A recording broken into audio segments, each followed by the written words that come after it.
ಬಾಗಲಕೋಟೆ ಜಿಲ್ಲೆ ಕೆರೂರು ಪಟ್ಟಣದಲ್ಲಿ ಮಂಗನ ಕಾಟಕ್ಕೆ ಜನರು ಕಂಗಾಲಾಗಿದ್ದಾರೆ. ಪಟ್ಟಣದ ನೆಹರು ನಗರದಲ್ಲಿ ಬೀಡು ಬಿಟ್ಟಿರುವ ಮಂಗವೊಂದು ಸಾರ್ವಜನಿಕರು ಬೈಕ್ ಸವಾರರ ಮೇಲೆ ಹಠಾತ್ತನೆ ದಾಳಿ ಮಾಡುತ್ತದೆ. ಇದರಿಂದ ಒಬ್ಬರ ತಲೆ ಹೊಡೆದಿದೆ. ಬಲವಾಗಿ ಕಾಲುಗಳಿಗೆ ಮಂಗವು ಪರಚಿ ಗಾಯ ಉಂಟು ಮಾಡಿದೆ. ಮತ್ತೊಬ್ಬರ ಕಾಲಿಗೆ ಪೆಟ್ಟಾಗಿ ನಡೆಯುವುದು ಕಷ್ಟವಾಗಿದೆ.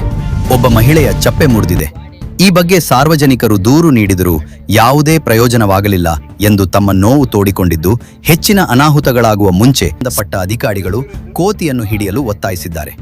ವರದಿ ಅಬ್ದುಲ್ ರಜಾಕ್ ಟಪಾಲ್, TV10 ನ್ಯೂಸ್. ನೀವು ಇಳಿದು ಒಳಗೆ ಹೋಗ್ಬೇಕನ್ನೋಕ ಇಲ್ಲೇ ಕುಂತಿತ್ರಿ ಮಂಗ್ಯಾದ ಹಿಂಗ ಬಂದು ಅಟ್ಯಾಕ್ ಮಾಡಿಬಿಡ್ತೀರಿ ನನ್ನ ಮೇಲೆ ದುಡ್ಡಿನ ಮೇಲೆ. ನೋಡ್ರಿ ಇಲ್ಲಿ ಗಾಡಿ ಮೂಲೆ ಬಡ್ ತೆಲಿಗ್ರಿ ಬೇಟ ಆಗೈತೆ ನೋಡಿ.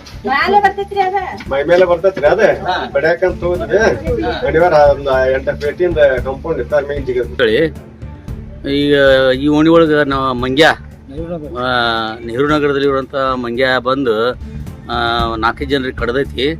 ಆಮೇಲೆ ಒಬ್ಬರು ಅಜ್ಜಿ ಸೌಜಿ ಅಜ್ಜಿಗೆ ಕಡಿದ್ರೆ ತಳಗೆ ಬಿದ್ದು ನಾಡ ಮುರಿದೈತಿ. ಅನಾಹುತ ಆಗೈತಿ ಈ ಟೈಪ್. ಈಗ ಸದ್ಯ ಇವತ್ತು ಮತ್ತು 5 ಗಂಟೆಗೆ ಎಲ್ಲ ಜನರು ಅದಕ್ಕೆ ಹಿಡಿಲಕ್ಕೆ ಹೋದ್ರೆ ಅದು KV ಕಂಪೌಂಡ್ ದಾಟಿ ಆ KV ಗಿಡದಲ್ಲಿ ಕೂತೈತಿ. ಜನರು ನೋಡಿದ್ರೆ ಆ ಕಡ್ಲೆಗನ ಬರ್ತೈತಿ ಮತ್ತು ಮೇಮೆ ಹಾರಿ ಜಿಗಿದು ಬರ್ತೈತಿ. ಇದರಿಂದ ಭಯಭೀತರಾಗಿದ್ದ ಜನರು. ಅದ್ರ ಬಗ್ಗೆ ನೋವು ಆಗಿದ್ದು ಯಾರ್ದು ನೆಹರು ನಗರದವರು ಮುನ್ಸಿಪಾಲ್ಟಿ ಕಂಪ್ಲೇಂಟ್ ಕೊಟ್ಟರು, ಯಾವುದೂ ಕಾರ್ಯಾಚರಣೆ ಆಗಿಲ್ಲ. ದಯವಿಟ್ಟು ಇದ್ರ ಬಗ್ಗೆ ಕಾಳಜಿ ವಹಿಸಿ ಜನರ ಮಾನ ಪ್ರಾಣ ಉಳಿಸ್ಬೇಕಾಗಿ ವಿನಂತಿ.